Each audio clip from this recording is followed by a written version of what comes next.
What is it about this writing style that's so slippery that I just can't get? It's like a TikTok feed. I can't get out of it, And so I would say it's like more like a door where you kind of got to go knock and take a leap of faith that there is something on the other side of this. You can't see exactly what you're going to get until the door opens.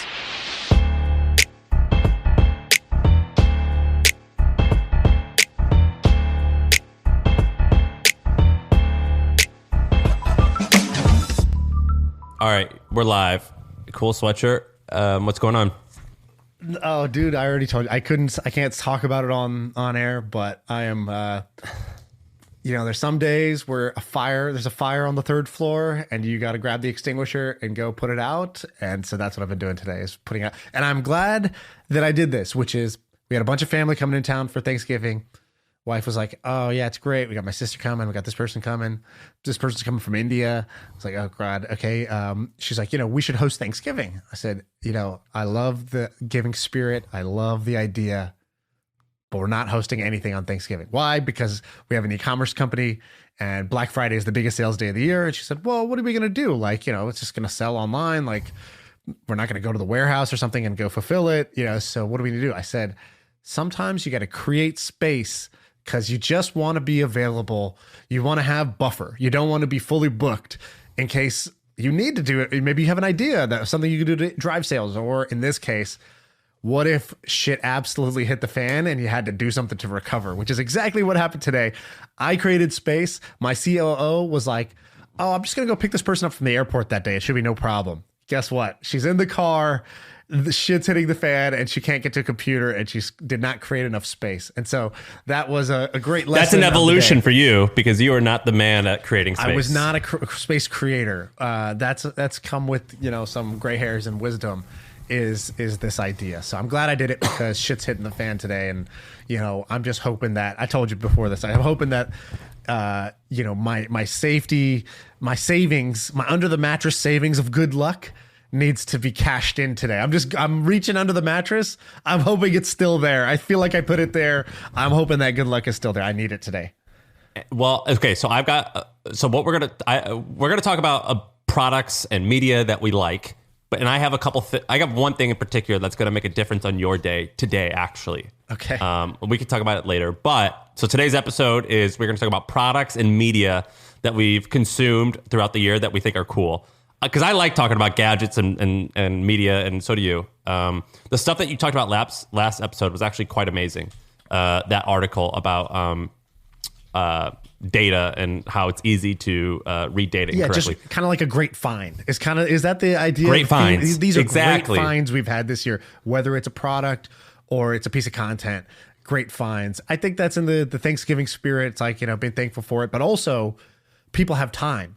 Hopefully people are creating a little space. You spend some family time, and but people have time over the holidays, and this is a good chance to either buy this as a gift for yourself, for somebody else, or to just check something out that you haven't tried before. All right, well, let's start. Do you name one and I'll name one, or I can name a couple? What do you want to do? Okay, let's do. I think we both have an app that we really like. Right. Two different apps. So let's do the category of apps. So what's a great find you had that's an app this year?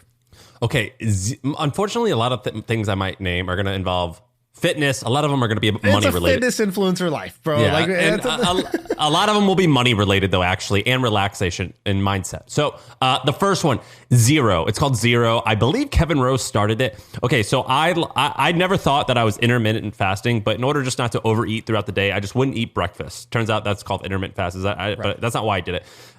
This app called Zero, it's free. They have a paid version, which honestly I don't think does anything. But the free version, you say when you had your last meal, and it just tells you don't eat until, and then you, in my case, it's 16 hours. It's awesome. I love it. I can't believe how that one app actually makes me want to stick to it as opposed to when I'm on my own. So that app has made a meaningful change in my day. What are you fasting? You're doing 16-8, or are you doing more intense than that? I do 16-8. So 16-8, basically, I'll stop eating at 8 p.m. and I'll eat again at noon. Right. So that means 16 hours not eating, 8 hours eating. And when you eat in your 8 hours, are you like, eating kale salads, or you eat whatever you want in those 8 hours? I don't eat whatever I want. I usually eat meat and vegetables. That's what I work hard to eat. Do you portion size, or no portion sizing within that 8 hours? You're fine. You just eat till you're full. Yeah, I portion control. Yeah, definitely. I eat for sure. I try to eat 2,500 calories a day. Good. All right. So I have anything else on zero? I think that's a good one. No, I've tried it's the cool. app as well. I like it. It's a super clean interface. It's like I like apps that just do one thing really well, and that's what that does. Okay, here's an app. I think I've talked about this, but I got big into breath work. And so there's two apps that if you want to have kind of like a happier life, there's a lot of apps that will distract you, Instagram, TikTok, whatever. There's apps that will make you more productive, but they'll distract you from the real world. That's like email, Slack, maybe Twitter. And then there's apps that actually center you and ground you. And so my phone had enough of the distraction apps. I had enough of the productivity apps. Where I was lacking was, hey, how can I use this magic wand? That's how I think of my phone. It's a magic wand. I install an app and that's like a spell that I just could do some magic thing. I can get food to appear at my doorstep, or I can, summon a car, or I can do all kinds of different crazy stuff. I can put my mom thousands of miles away, her face can show up on my phone. Well, this one gets me grounded. And so there's two apps I want to call out. One, I think we've talked about before, it's called the 5-Minute Journal. I ended up meeting the guy who made this app. I didn't know that was an app. I thought it was a notebook. There is a notebook, and then there's the app. The app's, I think, more that's popular. Cool. It's a paid app. I think it's $3 or $5 or something like that, which is so funny because when I saw that, I was like, I don't pay for apps. I was like, wow, like my threshold for paying for shit on a phone is so low compared to like, right. It's a parking meter, but I get to use this app forever that some guy created and coded and makes it do all these things. So $5, and what it does is you open it up and it basically just has like a quote while it loads. It's always a good quote. They have good selection. And then it basically says, what are 3 things you're grateful for today? And the act of writing those down is great. This looks great. Not to get super cheesy, but basically the more grateful you are, the less stressed you are. You cannot be grateful and stressed at the same time. You cannot be grateful and afraid at the same time. You cannot be grateful and angry at the same time. So if you just want to not be any of those bad things, just focus on being grateful rather than not being whatever. It's like when you tell somebody, relax when they're really pissed off, guess what? They don't really relax very well. So telling somebody to not be angry or not be stressed doesn't work, but getting somebody to shift their focus to being grateful works actually really well. What questions does it ask? It just says, what three things happened today that you're grateful for? And it's things that happen today, not like, what are 3 things in your life that you're grateful for? And you just sort of monotonously you say, my health, my family, and my friends. It's like, no, what happened today that I'm grateful for? What's a moment of today? Then it forces you to slow down time because you're like, shit, what did I even eat for lunch today? What did I do today? And then you're like, you think of one thing and you're like, God, there must have been something more than that I'm grateful for. And you kind of suck at it the first day and you suck at it the second day. By the third day, something happens during the day and you're like, I'm going to write this in the app tonight. Like that's the thing. And so it forces you during the day to actually take note of what you're grateful for, which makes you a more grateful person. All right. That's one app. Let me just tell you something really quick. So Andrew Huberman, one of the things on my list, Andrew Huberman recently had a new video come out called The Science of Gratitude and How to Build a Gratitude Practice. Mm-hmm. Andrew Huberman was on our podcast. He's got this amazing YouTube channel where he talks about the science behind different things and how you can use it to help you. And his latest thing is on gratitude. And he says that he's been doing gratitude, and I don't want to get into the science, but basically there's something about like the prefrontal cortex and how gratitude actually releases dopamine, and it's proven to make you more motivated and happy. And he said a lot of people, including him, did exactly what you did. And he goes, I think that works, but we have loads of studies that show that the actually slightly more effective way is to do one of 2 things. And I believe it is you try. So the most effective thing is that you read or you remember, you read something that someone has written to you. And right. So someone's expressing gratitude to you. Of course, that's not entirely practical, right?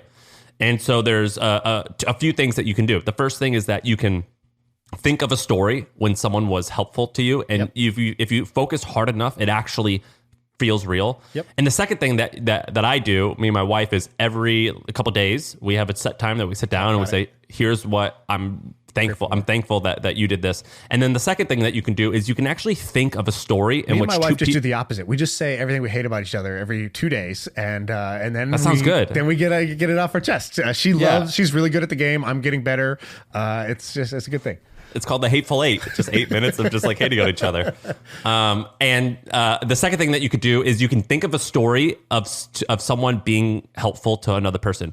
And they put these guys, I believe, in a MRI, and they scanned their brain, and they watched a movie or a story about Holocaust survivors being helped and surviving. And it like changed something in their brain, and it was proven to make them more motivated and happier. By the way, why is that the most convincing thing ever? Everything that they're like, they did an fMRI study, they scan people while they watch this, the brain lights up like a Christmas tree. It's like the most, like, that's the most, I'm just going to make that up whenever I want to be more convincing with my thing. I'm like, yeah, people who buy my power writing course, we've done brain scans. It shows that actually there, you know how there's a part of your brain you can't access? With this course, you actually access it. The scans, they speak for themselves. I did a transcendental meditation thing, and it's like a style of meditation. And I went to the seminar, and they're like, it's proven with brain scans to be different than Everybody mindfulness.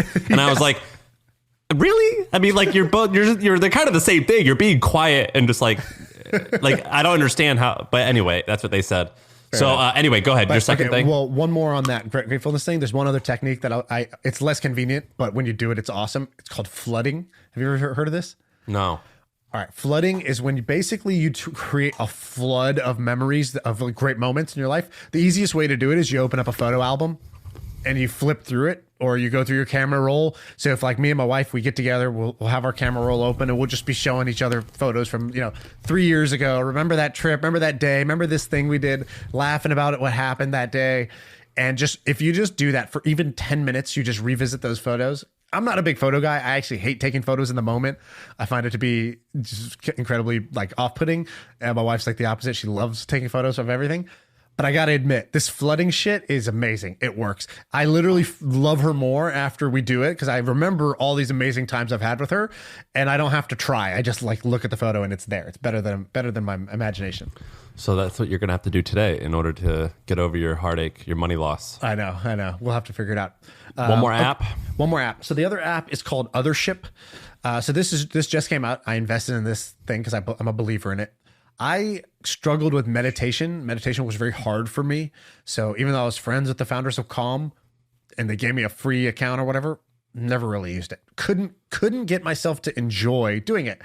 And I'm the type where if I don't enjoy it, it's just very hard for me to stick with anything I don't enjoy. I don't have enough willpower, don't want enough willpower. I don't know what it is, but I'm not great at it.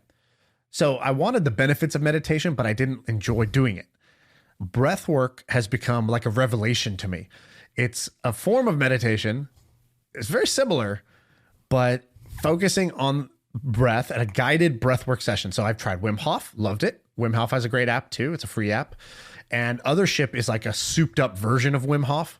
And this guy, Robbie, created it. He's amazing at it. He guides a lot of the meditations himself. He built his own home oasis he was really early at Ethereum. He was the first marketing guy at the Ethereum Foundation when it was whatever, 60 cents or some shit. So he's just $6. mega rich. So he got even with barely putting any money in, he got kind of loaded.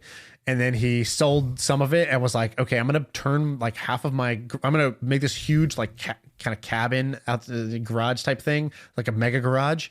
He turned it into this 20-person sauna plus cold plunge plus amazing meditation room plus greenhouse and all this other shit. You went to it?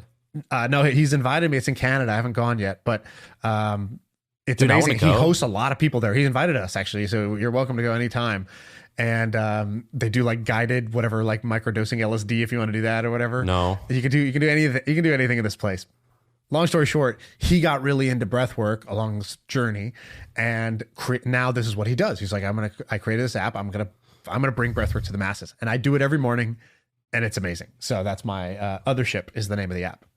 All right, I dig that. All right, I'll tell you one. All right, so there's this subreddit that I go to, and I love it. It's called fatFIRE. And the idea is people who want to retire relatively young with a lot of money so they can live a fat life without working.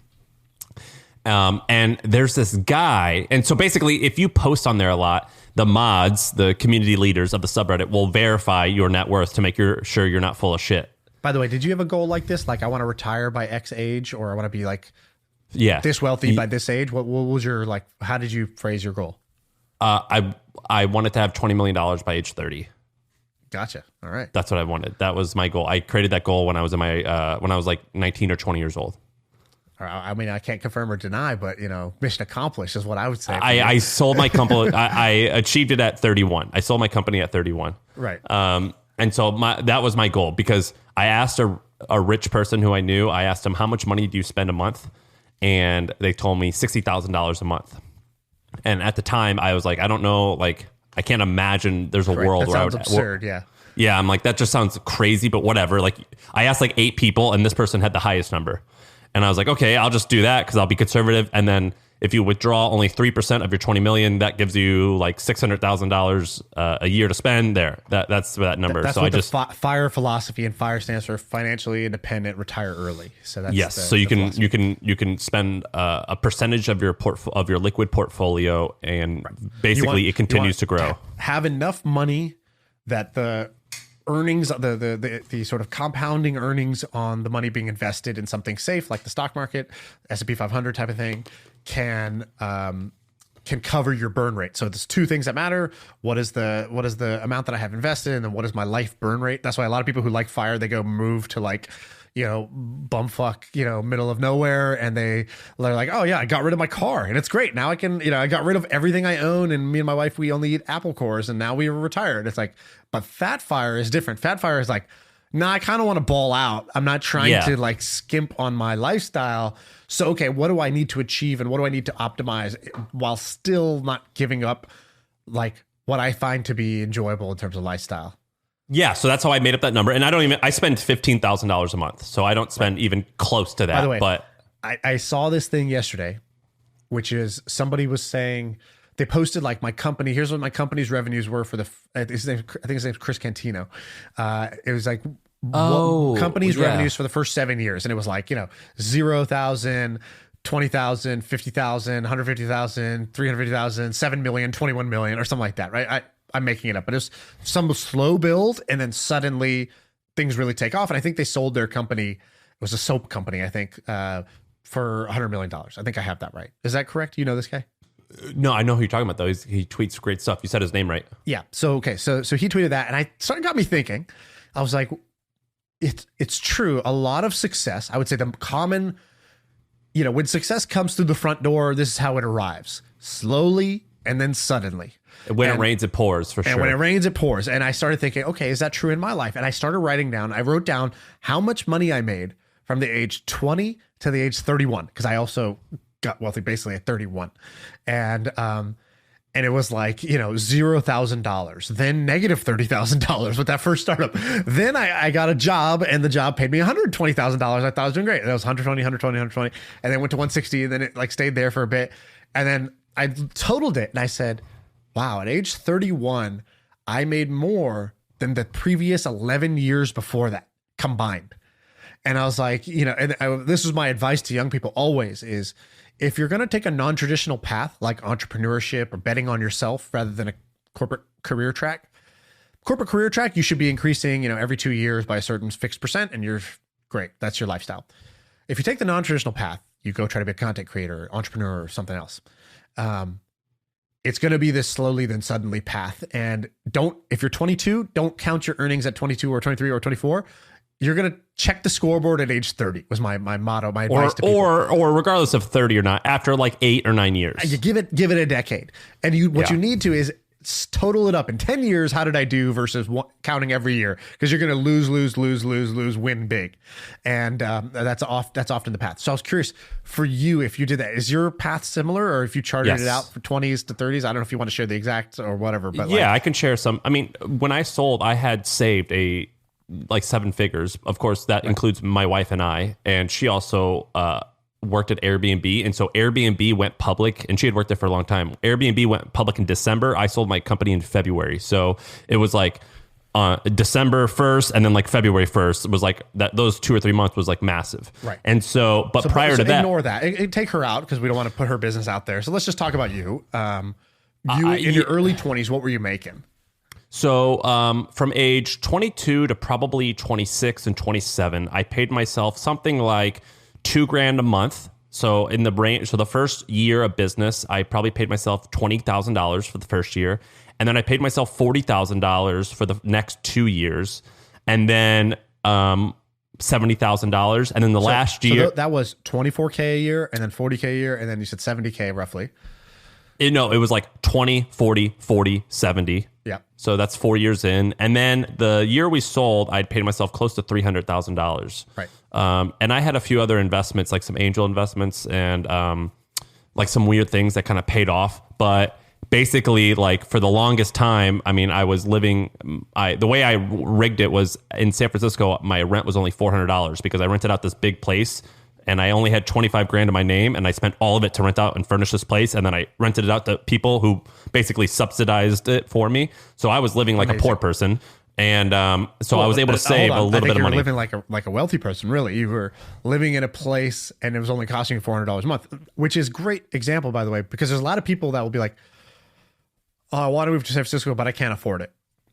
All you're saying to me is I lack creativity and resourcefulness, because what you did is available to everybody.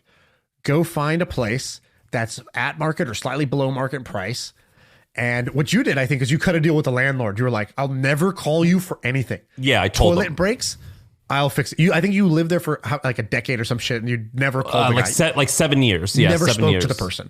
Yeah, I never saw him. I not once have I ever seen him. If he showed up at the house, you wouldn't know who the heck it is. I would not. I don't even remember what he looks like. I couldn't even tell you what he looks like. I think his name was Chris. And so you cut this deal, and you were like, "Look, you basically became the landlord." Well, I showed up and I was 22 and it was a $4,000 or I forget how much was it, $4,500 a month for a 4-bedroom house. And he goes, "Is it just you?" I go, "Look, it's just me right now, but I'm going to get like some friends to move in. I'll like sign a sublease with them and I can have you approve it." Right. But basically like I'm going to pay you on time all the time. And the preferred relationship you and I have is I never see you again. And are you okay with that? And he goes, "Yeah." He goes, don't be late. And I go, "Okay, deal." And we were never late. One time I'm an idiot. One time I shot a BB gun in the toilet and it broke the toilet. And so we just went to Home Depot and like bought a toilet and just replaced it. You know what I mean? So we would do stuff like that all the time. If somebody said, "Hey, which of your friends shot a BB gun into the toilet?" I'd be like, "Oh, you know Sam? Sam's great. He's a great guy." We bought like an airsoft gun or something. We're like, let's see how strong this is. And we didn't want to shoot it in the house because it went through the couch. Anyway, and so at this point, so it was a slow build. It took like 5, 6, 7 years. But then what's crazy is I'm 32 now. I started hustling at age 20, probably 20, like making like real money on my own, like livable money.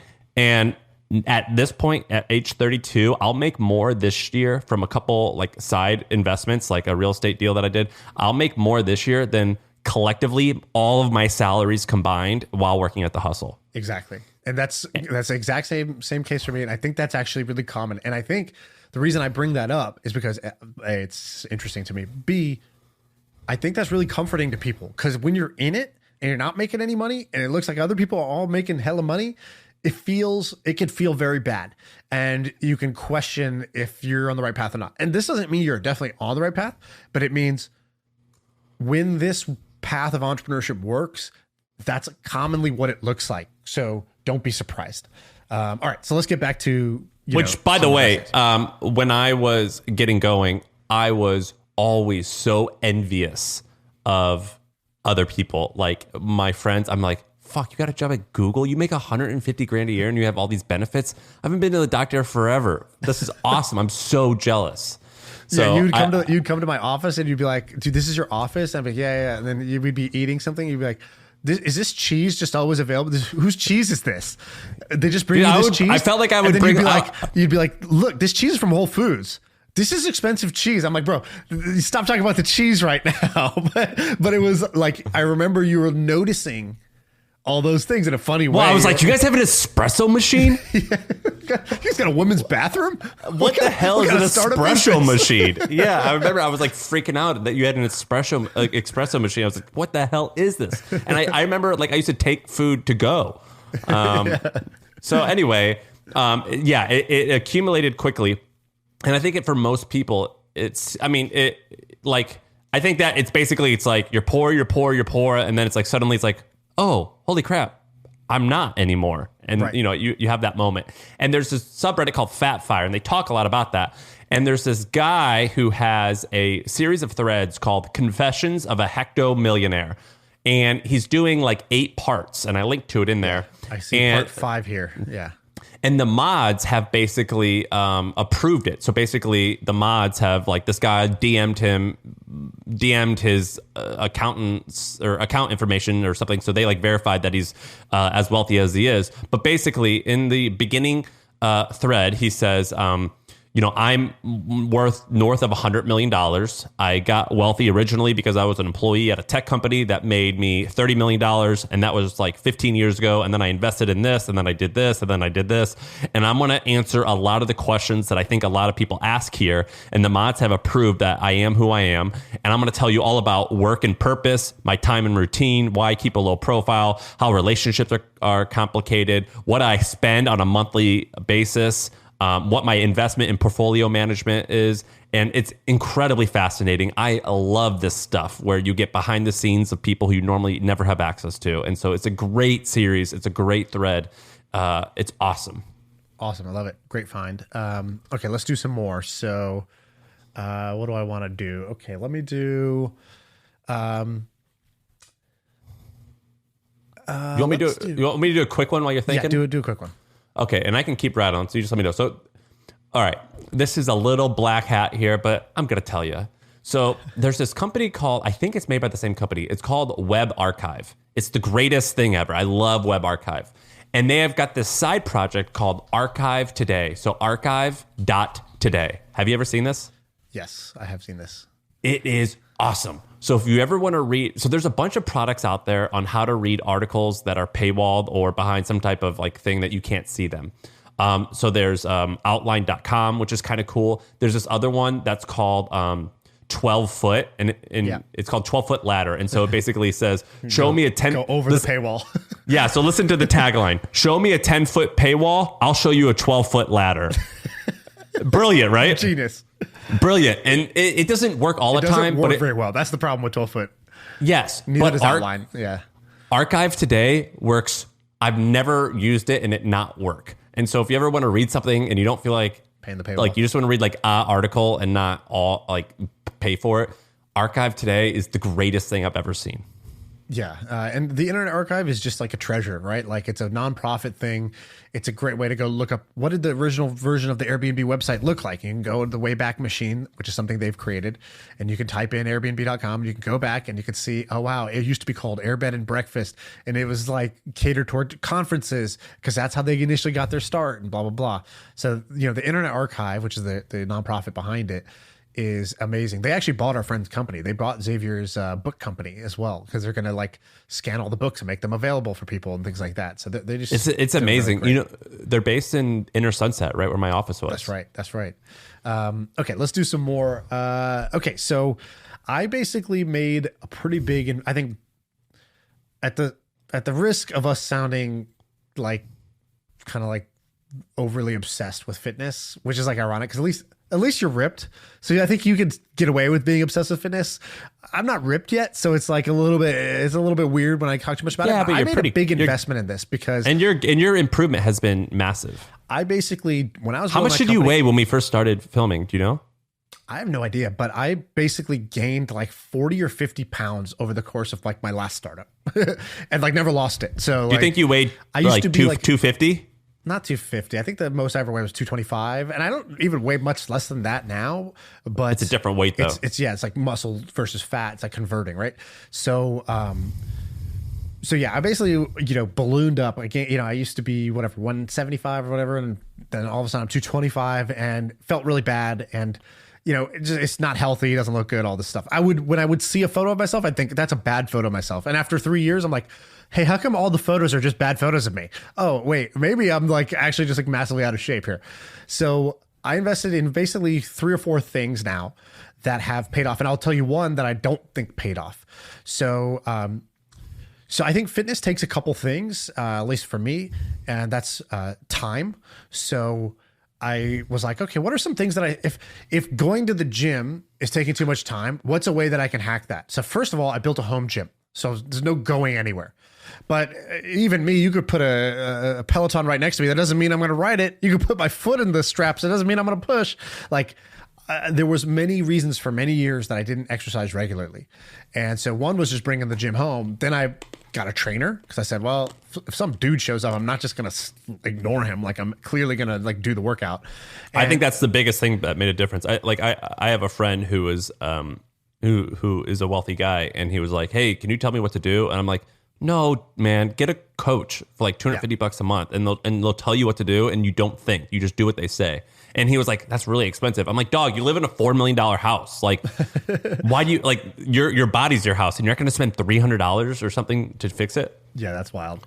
My dad does that. My dad's like, oh, you spend on this personal trainer 5 days a week? Like, that's crazy. I have this trainer I found in India. He just does it on Zoom, and he's only $4 an hour.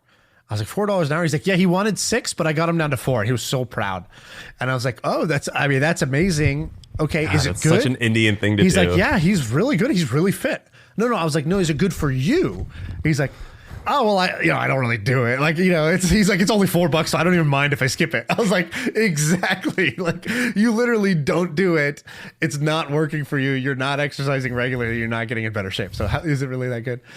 So anyways, I invested in a bunch of stuff, and I took an approach, which was like, I wanted to leave myself no outs. So I took a burn the boat strategy. So first I talked about it publicly, and I talked about it publicly because if I talk about it publicly, I'm going to be humiliated. If, I'd feel embarrassed if I talk about this and I don't do it. I don't back it up. Same. I think that I vouch for that. I made it super convenient. So I did home gym, and I had a trainer come to my house. I paid the extra to make sure that happened. Okay. So now I'm doing the workouts. Okay, cool. Now, how do I do it where I actually enjoy it? Well, I invested in making the space nice. So like, I went to your gym and I was like, wow, this feels great.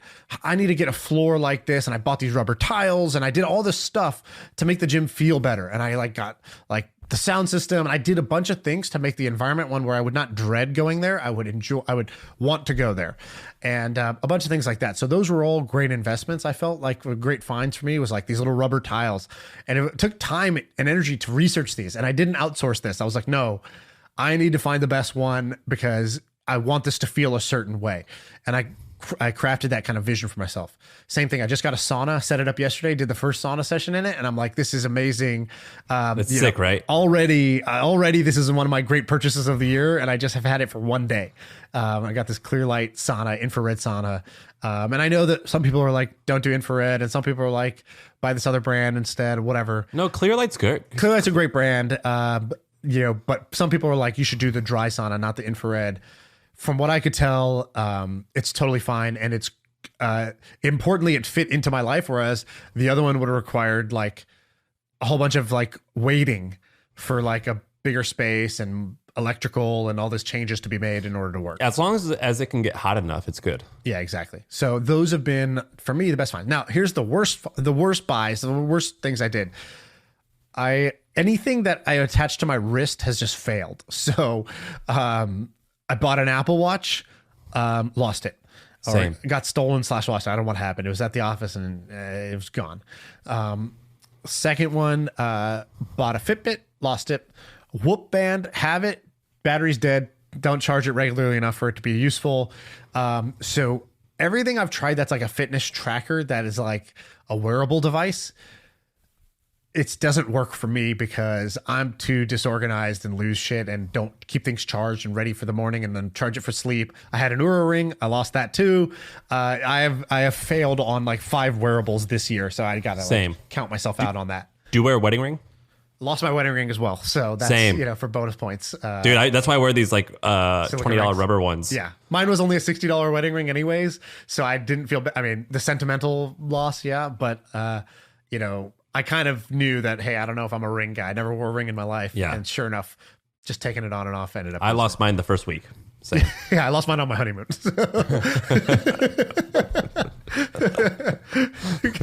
The world's best husband. All right. Okay, let me give you a different one. Let's shift to media. Great podcasts, articles, YouTube channels, whatever that we really liked. I have a whole category called canceled comedians, which is like, there's a whole bunch of people that I love their content. They're canceled by, society, but they're just as funny as they were before everybody found out that they like to have sex with 18-year-old girls or whatever. Like, so there's this guy, Chris D'Elia, who got canceled, I don't know, a year ago. I found him really funny before. I find him really funny now. And he also has these little, like, almost like inspirational moments in between the comedy that I love. There's this video he has called Life Rips. Have you heard this video? No, but I love him. All he's saying is like, this shit was happening in my day or whatever. And he's like, he has this phrase, life rips, which is like, he's saying like, life is awesome. And he's like, just remember, he's like, life rips. And then he tells this story. It's just, he's a great storyteller, amazing storyteller. He tells a story about life rips. It's a feel good moment. It's a reminder that actually, yeah, you're right. Instead of focusing on my problems all day, let me just focus on the fact that life actually really freaking rips. And then he brings that in. He brings that as a callback into a bunch of other podcasts that he does where he'll tell a little story. He's like, this is a life rips moment. And just that philosophy has like made me really happy. He does this thing also where he'll be recording the episode, and you'll relate to this. He's kind of like, I think a lot of great entrepreneurs and artists are this way, where they're like sort of like perfectionists in a way. Like they want things to go well. They want well-made stuff. And so let's say there's a technical problem where he's like, let's pull up that clip. And then like the computer crashes, or like somebody walks by and unplugs his microphone like midway through or whatever, like kicks out the power cord to the lamp.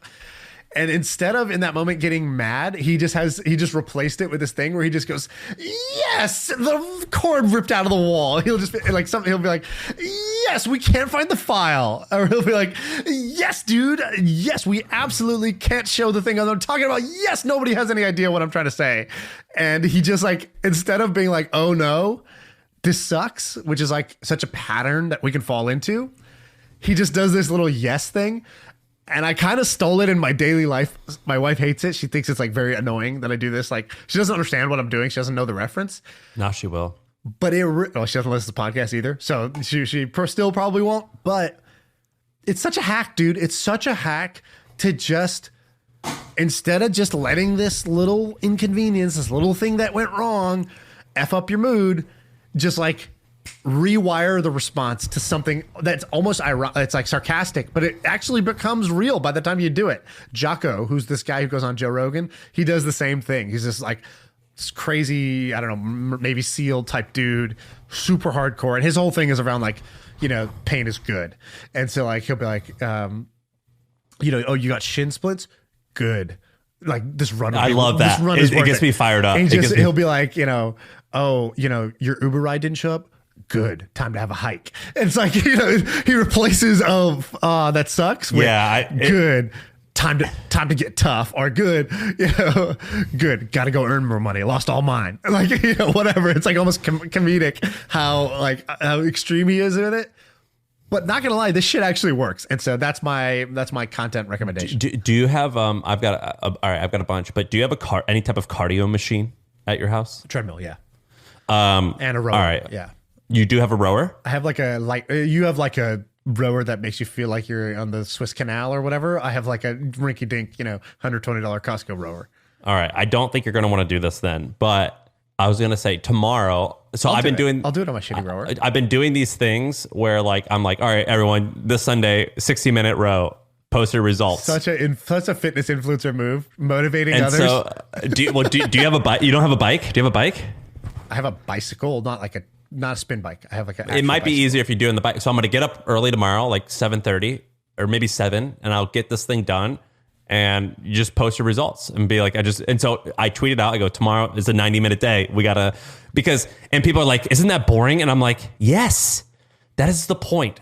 We should go through pain tomorrow before we get thankful. Right. So if you want to do it with me, do a 90-minute, any type of 90-minute steady cardio. 90 minutes. Good. I don't think you. No one there to watch my kids. Yeah, well, I don't think you could. Me. 90-minute bike ride with Sam. Well, that's why you got to get up really early to do it. You got to like go through some hardship. I don't think you're going to be able to run for 90 minutes, but even like a brisk walk, honestly, for 90 could work. But just like as long as your heart rate's like 140-ish. All right, let me tell you 5 or 4. I'm going to go fast on some bits of media. The first. This happened earlier this year. There's this amazing video of Rose Namajunas, this awesome UFC fighter. But the reason she's interesting is she's like really quiet and introspective and seems like a sweetheart, not like a fighter. And there's this amazing video of her about to fight this badass woman from China who just looks like the Terminator. And she's repeating to herself, I'm the best. I'm the best. I'm the best. And when I first saw that, I teared up. It's the greatest. It pumps me up. It's amazing. The second thing, primitive technology. By the way, can I just give a recommendation there? For people who don't follow the UFC, they're going to watch this. They're going to be like, whatever. Even if they went and watched it, it wouldn't have the same emotional resonance.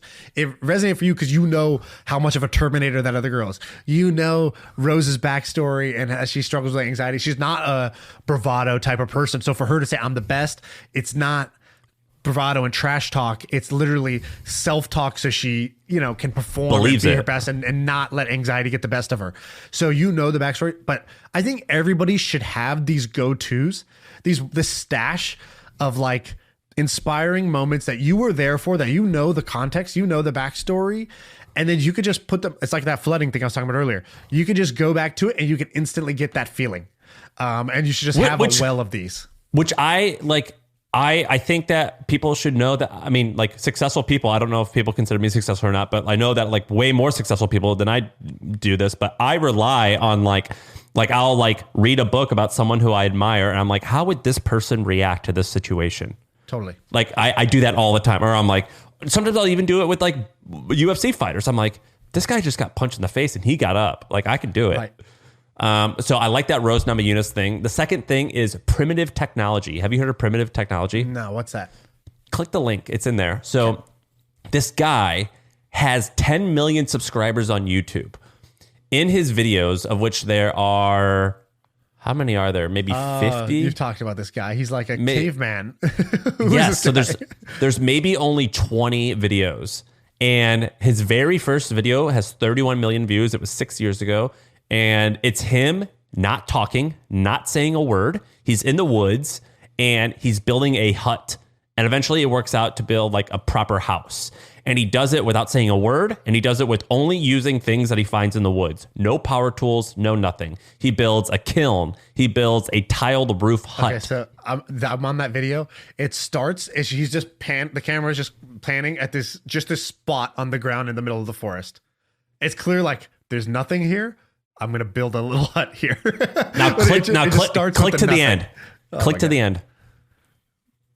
He's at the end. He has like a clay hut with the fireplace in there. With a fireplace and a chimney. Yes. And the whole video, he doesn't say a single word. All you do is he literally has bare hands.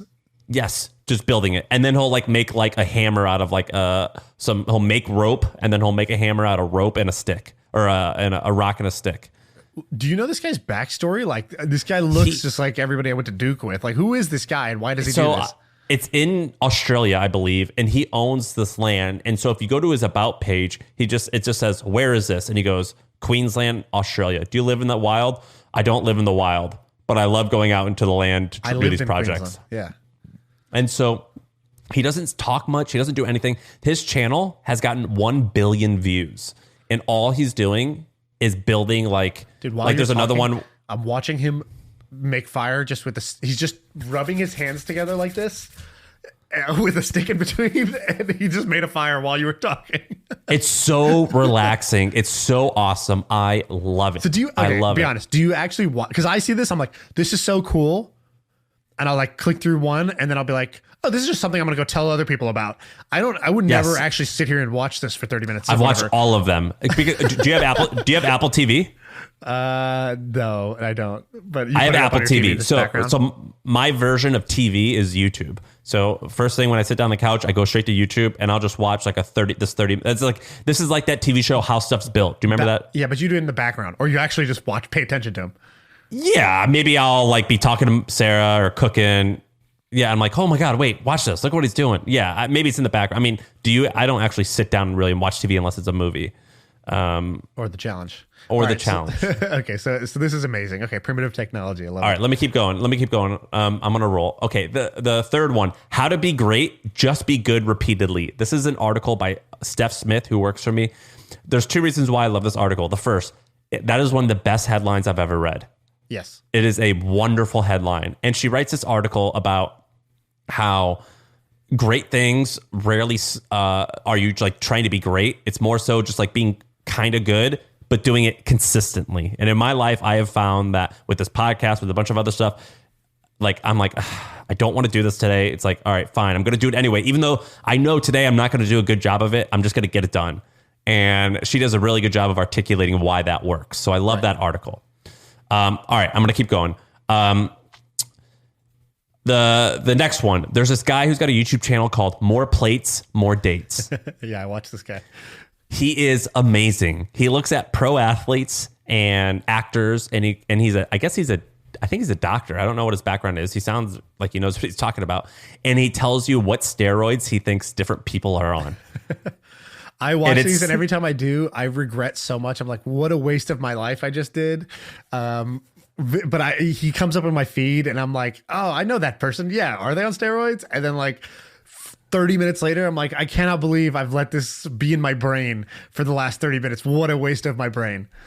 It's interesting though, because he'll explain like the science behind it. He's like, a lot of people think that this athlete is doing EPO. You wouldn't do EPO because the way that your body works is this, and this. And he like it. So it's kind of interesting. He goes, but you would do HGH because the way HGH works is it's proven to do it. So it's like a science. It's interesting. Bro, all right. And then gossip, but yeah, there's a little bit of science. It's gossip from a person who I believe is reputable, not in having firsthand knowledge of the people, but firsthand knowledge in doping. And the final thing, I found this book. It has 2 reviews on Amazon. Only 2 reviews on Amazon. It's amazing. And so apparently in the foreword, they say that's one of the most popular books in Russia. But I didn't know that. And they translated it into English. So these 2 journalists from the USSR in 1933 made a deal with the US government that they would let them come in and spend 3 months doing a road trip. And so they saved up a little bit of money. They came here and they bought a camper van, and they spent 3 months traveling America, talking to people with nothing to do, really they just wanted to learn about of America. And from an outside perspective, they show what makes America special. And it's incredibly fascinating because we take a lot of things for granted. And they criticize America, and this is in the 1930s. So this point is particularly true. They criticize like our race relations and things like that. This is crazy how people treat each other. But there is a lot of good, including they say there's something about Americans that I've never seen ever before, which is they always think that they are going to overcome any adversity, and they always are optimistic about like some situation. And also, oddly, they're friends with their bosses. So like they work together to achieve things, and they don't like their friend. Like you could be friends with your boss and you cannot hate them or want to rob from them. Right. And people are, and it's a wonderful book. It's written in the 30s. It's awesome. So that's my book. Oh, it's called Little Golden America. Nice. That's great. You read the whole thing? I'm finishing it up now. And I actually posted a link on my Twitter where it's free, like a PDF. Okay, cool. I like that. Okay, I have a couple quick ones. So a Chrome extension that I'm liking a lot. It's called Everyday, and it's basically a habit tracker. So so if you go to the website, I think it's called Everyday. Let me just find the everyday.app, I think is the thing. Look it up. And basically you just say what you want to do. So you're like, oh, I want to for me, for example, I have morning routine. I have clean lunch, clean dinner. I have workout. I have my gratitude thing, and then I have cool. That's it. And then basically what it does is it just lets you create a streak. So you just say, yes, I did it this day. I intentionally skipped it. I'm allowed to skip it, or I missed. And then it just keeps track of your streaks, and it creates this awesome green grid of like, as you do your habits, you get this really satisfying completion of like your grid being green. It just shows I'm doing the things I said I wanted to do, which for me is, and most people, is all of the challenge. All of the challenge is not, oh, I just don't know what to do. It's, I'm not doing the shit I know I should do. And so this is just, a great tool. And I think it's great because it's a Chrome extension, so it's in your face. You don't have to remember to check it. It's every time you open a new tab in your browser, it's going to remind you, oh yeah, could I knock that out right now? I could actually just do that right now, and I could get it done. So it's I actually have my own Chrome extension, and I've replaced it with this one. That's how good it is. So, this is one of my favorites. I'm downloading it now. Okay, let me give you a couple other things that I think are really cool. You showed me this, Camo. It's an app for your iPhone. Now, we spent a lot of money and time. You may not be able to tell right now because we're both not in our main studio, or I'm not in my main studio. You're in a different spot. I look good. I know you're traveling. No, I'm not traveling. Look, oh, no, look sorry. at me. You've been traveling. So on different videos, we have different level of quality or whatever. But we did we both tried on our own, and then we hired people to like, hey, how do people get that fancy ass blur and like super HD video? It was so hard. And they're like, oh, you got to buy this Canon, which one? 50D, 40D, 6D, 7D? Which D do I buy? Okay, I'll get this one. Oh, then I need like some kind of cord or like a capture card. How am I going to do that? It's so much tripod, super pain in the butt. Batteries. Oh, but the battery's going to die during the episode, so you have to actually get a double battery or a dummy battery. Pain in the ass. So, and it's thousands of dollars. The camera itself was like $1,500, something like that. So it's really expensive. And you were like, oh, dude, I'm just using this iPhone app called Camo. That you just download the app, and then it just uses the native iPhone like portrait mode to make your camera look good. And you were like, look, I'm just using my phone. I look just as good as you. And I was like, yeah, I'm using the $2,000 thing, and it's really hard to set up. Dude, it's sick. It's only $30. And look, I'm traveling, and I just bring this with me because it's my phone. And I was like, oh my God. I think it's 40 or $50. I don't know. Is it 30? Maybe it's 30. I don't remember. I actually think in the new iOS, this is just baked in, actually. I don't think you even need this anymore. But for now, and if I'm wrong about that iOS update, you mean it's coming out soon? Like in the new iOS, it's going to be part of the native camera. So you don't need an app to do this, I think. You mean, but one coming out soon or one out now? I don't know. Now, soon, something. Something like that. So, but in the meantime, this app Camo is kind of amazing. Great business by whoever's doing this, and amazing timing because the whole world went remote and everybody wants to look good. So that's definitely one of the best products. The analogy we made or someone made is having Camo. It's like in the 70s and 80s and 90s when it mattered that you wore a suit. Having a camo is like showing up in a meeting in a nice suit. Exactly. So I think that's a great product. Okay, I'm going to give you a YouTube channel. So you did More Plates, More Dates. The binge I've been on is it's like kind of embarrassing almost.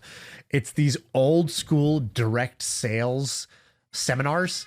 So I'm like, okay, how do I don't know why I like this because I'm not even doing anything that has direct sales. Like, I'm not a product I sell that's direct sales. I'm not a salesman. Never been one. But I'm just like fascinated with the art of persuasion and sales. Which ones? And so there's a couple that are really good. Last night, like for example, I fell asleep last night while listening to it. If you just search Tony Robbins Sales Rare, and it's like there's two. There's one where he explains how he got his career started. He doesn't talk about this much. He got his career started selling audio cassettes, like music tapes, to people. To people, and he would do these like. He'd go and he's like, yeah, like the way we would do it is a woman would reach out to the potential customer and they would say, we'd love to have you, we'd love to give you a free gift. And we'd love to tell you a little bit about our company. And they'd be like, free gift. He's like, yeah, it's a free gift. It's usually worth about $100. And we'd love to give it to you. And, if you'd meet with our person. And then Tony was that person. And he would be like, he would walk through the step-by-step thing. And he'd be like, I would say this. And why am I saying that? I'm saying that because blah, blah, blah. Here's the thing about how people buy. He's like, and he's got his whole philosophy. And he even says in this thing, he's like, would I do this now? No, because I feel like it's a little too pushy. But I'm always the type where I want to know what's the real potent shit that works. I want to know the borderline illegal version of selling and persuasion. And then it's up to me to decide, am I going to keep the knob on level 12 or do I want to turn it down to 9? But I don't want to. I don't want to be at level 6 because I was too afraid to ever find out what does maximum persuasion look like. What's the channel called? I just look at the individual videos. There's not any channel. So like I'll look up Gary Halpert rare, or Gary Halpert 1980s, or Gary Halpert original seminar, Tony Robbins young, Tony Robbins rare, Tony Robbins original seminar, Tony Robbins direct sales, Tony Robbins infomercial. And I'll just find their material and I'll deconstruct it myself, like what's working. Like we had Craig Clemens on, and Craig Clemens comes on the podcast, and he's a friend of ours, and he's a great person on the pod, but he doesn't talk a lot about his company. So he's got Golden Hippo. They've sold like over, I think he sold over $1 billion worth of product in his lifetime. And Golden Hippo will do, over $100 million in sales. But it's like, hey, what Golden Hippo is a holding company. What are the companies underneath? And he doesn't really like go list out the 13 companies or whatever, however many there are underneath it. And nobody really pushes him for that. And he's kind of like at the made it stage now. But he got his start early on doing sales for a guy who's like a dating coach. And it was like, I bought that when I was your a kid. dating, and like how to basically, it's all different titles that all mean how to get laid. And if it was a wife, it's like how to get the man of your dreams, how to get a husband, how to whatever. And so I find these old interviews or old seminars he did with that guy Eben Pagan, and I'll go watch those and I'll see, oh, interesting. He's talking about this headline he wrote and why this headline is amazing and why he thinks it worked, and this other one and why it totally didn't work and what he learned from that. And I just find these to be like, it's like puppy chow to me. It's just, I can't stop consuming it, even though I really have no direct use for it. I just love it. So I'll tell you guys listening, Gary Halpert. So the Gary Halpert's this guy. He died somewhat recently from just like a heart attack or something. And he was an amazing copywriter. And he might have died in prison or soon after. He was in prison for a handful of years because he sold something. Ironically, that's the guy I want to learn from. Yes, and the world famous guy who took it too far, like Wolf of Wall Street. I'll go learn from him. I'm not going to take it as far, but I want to learn from that person. I think he went to prison for mail fraud or something like that. So basically, people bought stuff and he just didn't fulfill it, and so he was just like, I sold it and I just lied, and that's obviously wrong. But you can learn a lot from him, and he's got these amazing things called the letters from Boron. They're Boron letters, yeah. And they're all free. So if you Google Gary Halpert Boron letters, you can find them for free. It's a series of letters that he wrote his son Bond from prison, and he teaches him everything he knows about life and selling. Yes, and so like you can go and read it. I rewrote them all by hand because I was just so. And you're going to read it, and you're going to be like, "What? Why would you? Why is this so good?"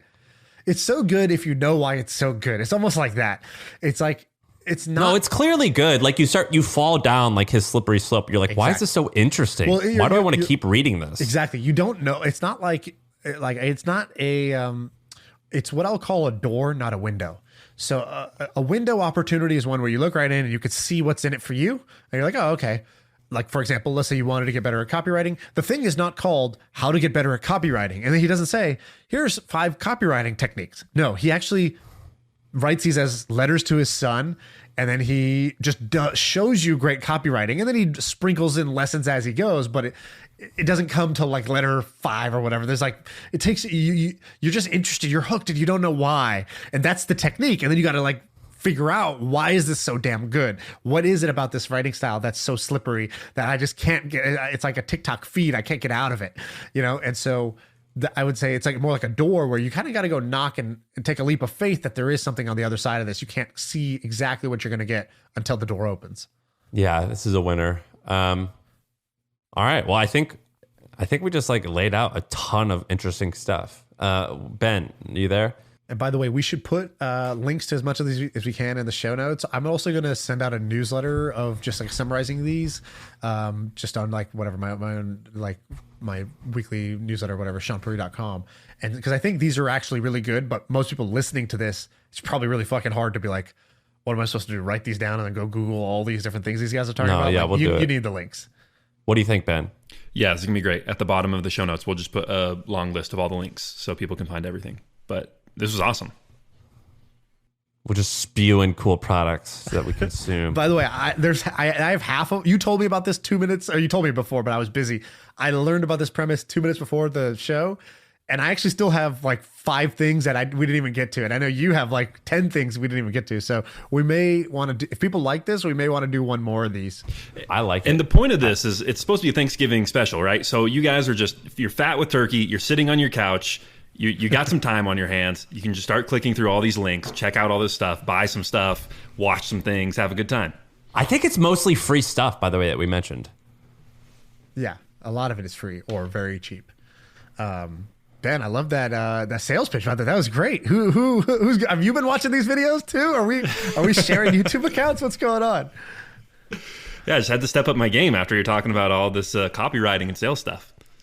That's the Mormon in you. You guys are natural salespeople. You guys are the world's greatest salespeople. I Will guess Mormon that's jokes the ever get old? reputation. No, probably not. That's the Some stereotypes we have so few stereotypes we're allowed to access these days that when there is one that feels like it's okay, you just got to hit it over and over again. Good. I'm down. Well, thank you. All right. I'm out. I got to go be with my family. See ya. Happy Thanksgiving. Yeah, you too.